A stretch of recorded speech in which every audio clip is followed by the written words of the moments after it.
War Games.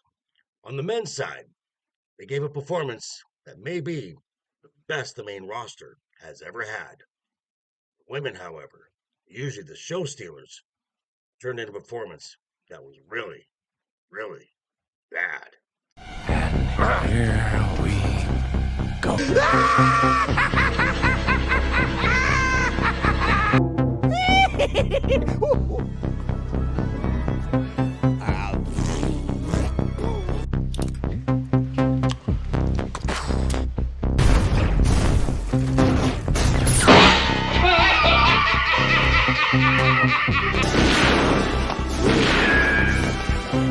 Is like gravity.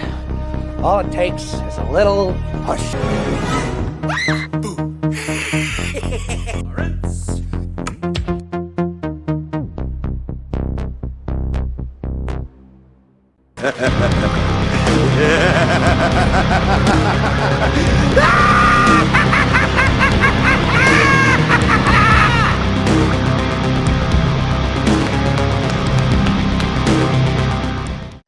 What's up, guys? How you doing? Welcome back to the channel. Glad you stopped by. And if you're brand new, welcome. Grab a seat and stay a while. Do me a couple favors first. Go down and hit that subscribe button. Go next door, ring that bell. Make sure it says all so you know when the next video pops up. Hit that like button. And before you head out, drop a comment. And if you are one of the regulars, hey, welcome back for another round. I ask that you also hit that like button. And before you leave, drop a comment, because YouTube does love those comments. And of course, share the video out on all social media. Media socials, check the links down below. Instagram and X, you can find me there. Also, check out the link to that Joker Voice merch store.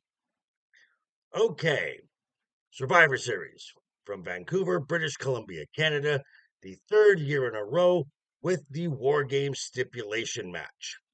This was a tale of two matches, and one began the show, the other closed the show. The difference can be summed up in one word: story. One match rich with it, the other one not so much. So let's jump right into this recap, shall we? And here we go. So we start the show with the Women's War Games match, where we have Team Liv, which is the Women's World Champion Liv Morgan, the WWE Women's Champion Nia Jax, Miss Money in the Bank Tiffany Stratton, Raquel Rodriguez, and Candice LeRae versus the team of Bianca Belair, Rhea Ripley, Bayley, Io Sky, and Naomi.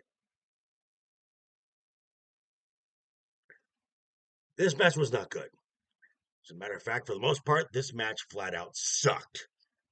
First off, you start the match with Bayley and Nia Jax. Boring! Way to set the tone there, WWE.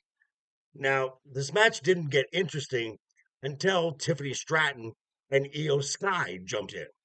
And speaking of those two, they had the spot of the night where the two teams were separated in both rings, and Io Sky and Tiffany had both climbed to the top of the cage. Io, in her normal trash can spot, puts a trash can on top of her and does her over the moonsault in a trash can, while Tiffany Stratton does a picture-perfect swanton bomb on the other side. Got the crowd hyped. That was fine.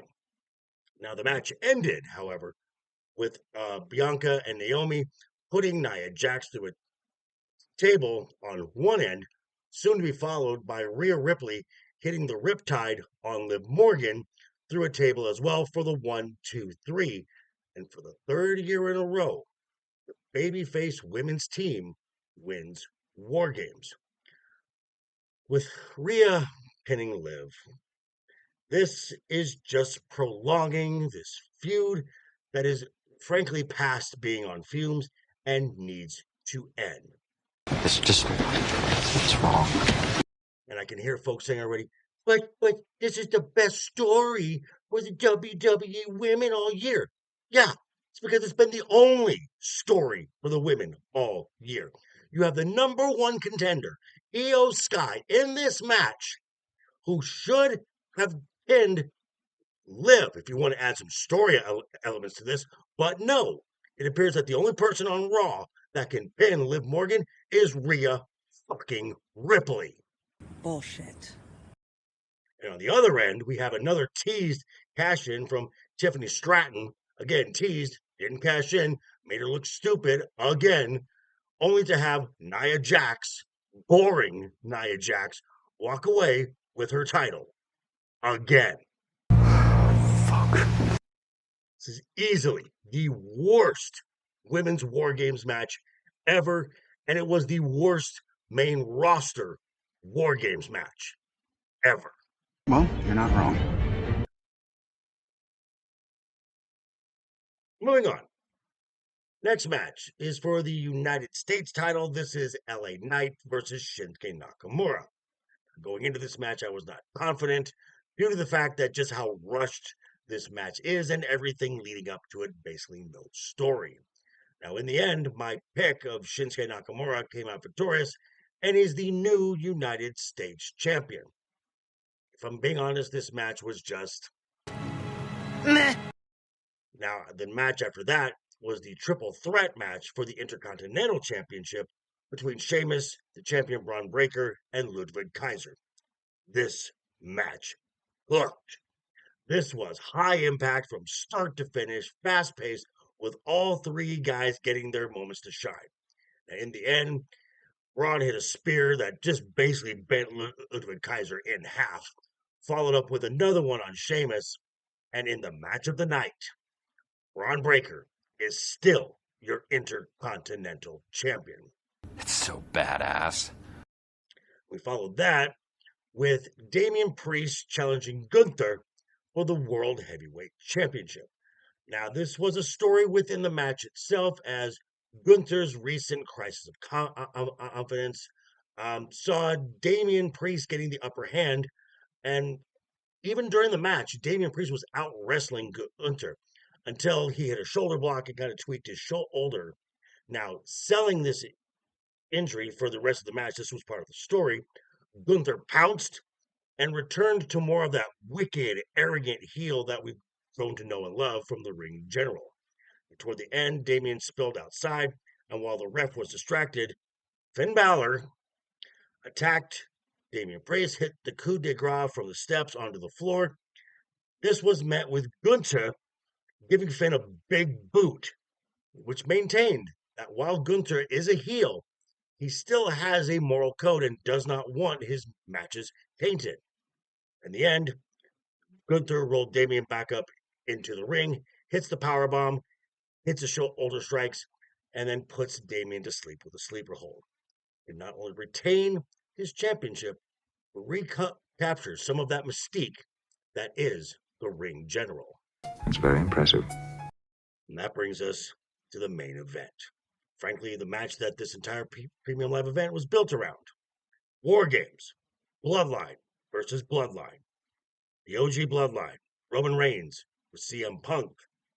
The Usos, Jimmy and Jay, and Sami Zayn versus Solo Sikoa with Jacob Fatu, the Tongans, Tamatanga, Hangaloa, and Big Bronson Reed. One side, a united front. The other, held together by a tenuous alliance at best. Now, this match with Solo's team having the advantage just kept building and building the dire nature of what was at stake should any team lose. Now, on Solo's team, the members Jacob Fatu and Bronson Reed, these two are just so good. Absolutely phenomenal. And for two guys who weigh a combined 600 pounds to move like they do, freakish is an understatement. Big moment in the match is when it seems to be at the worst for the OG Bloodline. Roman is strewn across the table. Big Bronson Reed scales the cage to the very, very top and looks like he's going to hit his tsunami splash when CM Punk pulls Roman Reigns off the table just in, and I mean just in the nick of time, as Bronson Reed hits the splash through the table, comes crashing to the mat. Dude, that was awesome! Soon after this, on the other side, Jimmy Uso, it's an Uso splash from the top of the cage through a table onto Jacob Fatu, taking him out of the match. Solo finds himself all alone, eats a couple super kicks from the Usos, eats a haluva kick from Sami Zayn, the GTS from CM Punk, and the exclamation point, the spear, Roman Reigns for the 1, 2, 3, and the OG Bloodline stands tall. Now, after the match, as they're exiting the cage, CM Punk hugs Paul Heyman, reminding him of the favor that Paul Heyman owes him. And Paul Heyman says, "It's yours." Just another little branch of this story that has kept evolving and keeping fans engaged from week to week to week. Unlike the other match that had no story and no business being played out within the confines of War Games.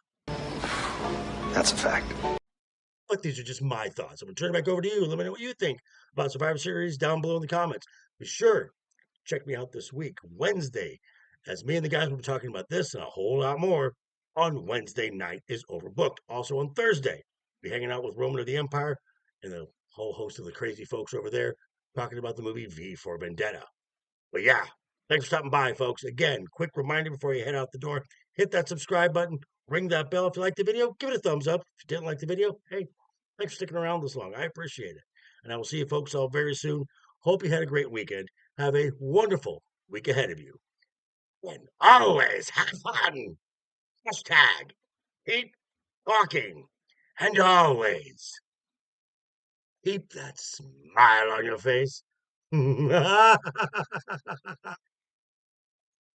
Toodles. I'd say you better subscribe or we'll bash in some skulls, right?